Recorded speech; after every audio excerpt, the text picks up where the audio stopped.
Corona महामारीच्या काळात गणपती उत्सवामध्ये जुनी टाकसाड रहिवासी रुपेश टिंगणे यांनी घरगुती गणपती सुंदर देखावा निर्माण केला।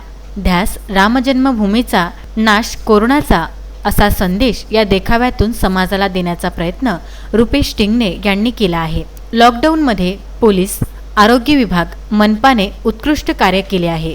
भारत देशाचे पंतप्रधान नरेंद्र मोदी यांनी कोरोना काळात दिलेले निर्देश या सर्व बाबींचे महत्त्व या देखाव्यातून प्रगट करण्याचा उद्देश रुपेश टिंगणे यांनी स्पष्ट केला आहे। कोरोना काळात न डगमगता कित्येक वर्षाच्या संघर्षाला पूर्णविराम देऊन अयोध्येतील श्री राम मंदिराचे भूमिपूजन पूर्ण केल्याने नवचैतन्य निर्माण झाले आहे, असेही रुपेश टिंगणे यांनी स्पष्ट केले आहे। ध्यास राम जन्मभूमीचा नाश कोरोनाचा 2020 या वर्षी या ज्वलंत विषयाला हात घालून मी हा देखावा सादर करण्याचा प्रयत्न केलेला आहे। आपल्या सर्वांना माहीतच आहे, चीनमधील वुहान या शहरातून संक्रमित झालेला कोरोना याने सर्व जगाला विळख्यात आणलेला आहे आणि यामुळे संपूर्ण जगामध्ये लॉकडाऊन सारखी स्थिती निर्माण झालेली आहे। या कोरोनामुळे अनेक जण मृत्युमुखी सुद्धा पडलेले आहेत। या कोरोनाच्या मुळे सतत हात धुणे आणि सॅनिटायझरचा यूज करणे हे सुद्धा महत्त्वाचे आहे।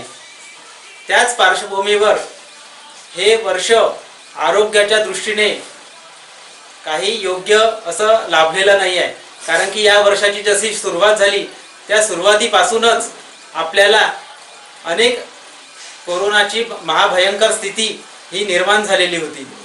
या पार्श्वभूमीवर अनेक स्थितीला सामोरे जावे लागले।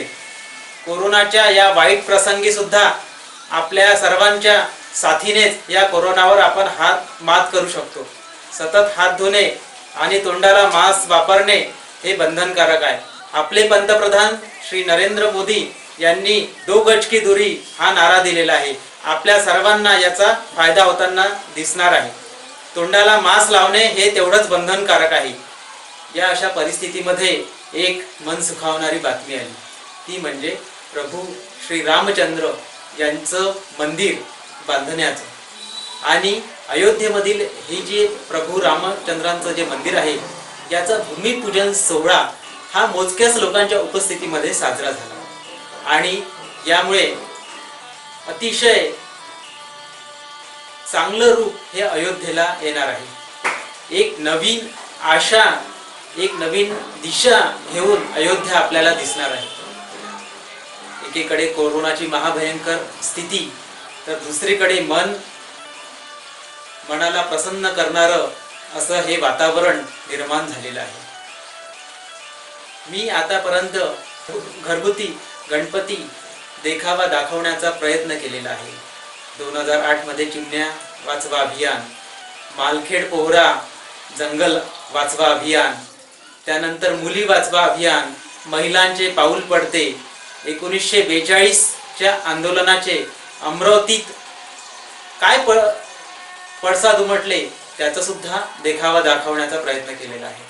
त्यानंतर केरळ मध्ये जी महामारी आली होती, महापूर आला होता, तो महापूर सुद्धा दाखवण्याचा प्रयत्न केलेला आहे आणि हे सर्व मी घरून एक आपल्या 2x2च्या छोट्याशा जागेमधून दाखवण्याचा प्रयत्न केलेला आहे। यामध्ये मला पारितोषिक सुद्धा मिळालेले आहे। पारितोषिक मिळणे हा माझा उद्देश नसून समाजाला काहीतरी याच्यापासून होत व्हावा, काहीतरी दिशा मिळावी याकरिता हा माझा एक अल्पसा प्रयत्न आहे।